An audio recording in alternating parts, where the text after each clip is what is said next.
Good afternoon, everybody, and welcome back to the show. The Atheist Experience is live November 2nd, Gabe, hello.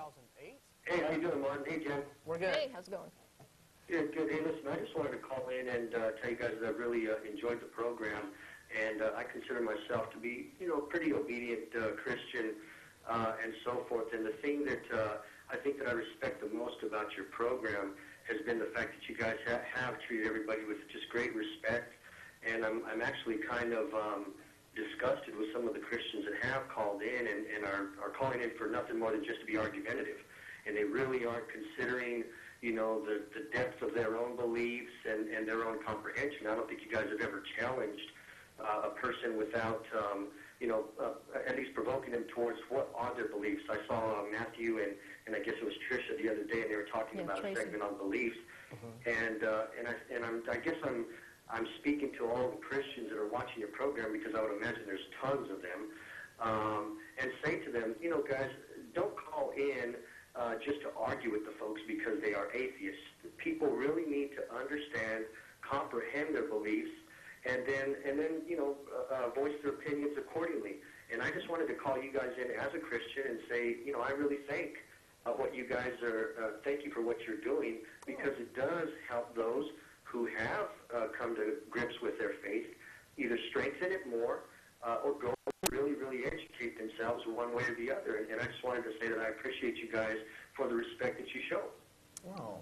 Well, thank you, Gabe, for those nice comments. And it does mean a lot coming from a guy like you.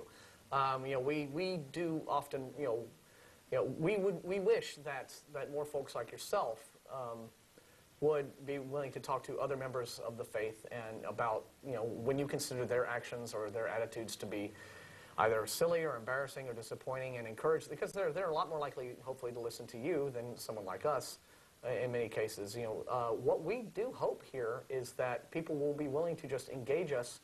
And if you come away believing whatever belief you had, before you spoke to us to an even stronger extent than you had it before, we're fine with that. But we wanted to fill a niche in programming, giving the atheist point of view, as we want to also provide an outreach to other atheists. And we're happy when people want to call to argue. Yeah. We love that because that makes for good feisty television, right? But yeah, please do have a cogent argument. Stop and think about what it is you believe and why you think we're wrong. And if you think we're wrong, spell it out for us. Give us, let us know and try to challenge us. If we encourage that, we want that. And we've had a lot of people who call up and they're emotional and they're upset.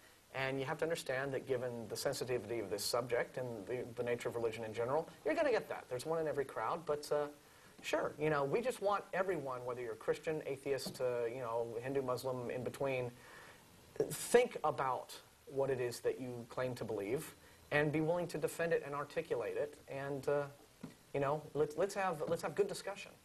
Yeah, I think again that's one of the things that I really respect about the program is that you all are very well versed in the Bible. I mean, you guys, I don't know if you, particularly Martin or Deb, I think Matthew said the other day that of course he was Christian before and so forth, but you guys understand. You guys understand where you've come from, where you're at now, and have been able to arrive at your own decisions based upon your understanding. And again, I challenge the Christians that are out there to do the same thing. At the very least, if you're going to quote Scripture, if you're going to, come in and be argumentative, stand behind it for the right reasons.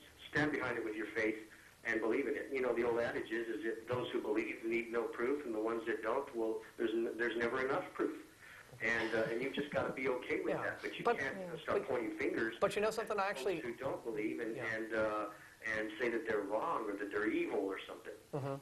Well, I think, I agree with you on the whole, don't demonize folks who just disagree with you. I mean, I actually had a really bizarre situation over the weekend, face-to-face, listening to a guy who was, vehement ultra-right-winger and McCain supporter talking about how, if he'd just love to shoot Obama if he had the chance.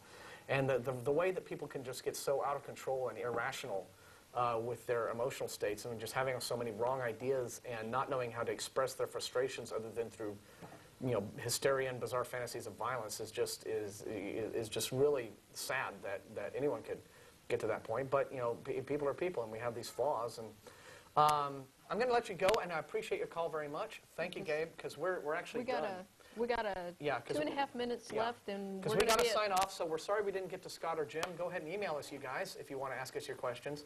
But last thing, I actually disagree with the whole thing of for the unbeliever that no proof is possible. There are quite a few things that could convince me that could be, I would consider, credible evidence of, you know, the divine or a God or what have you. Not enough time to go into them right now, but I can think of some things. Yeah.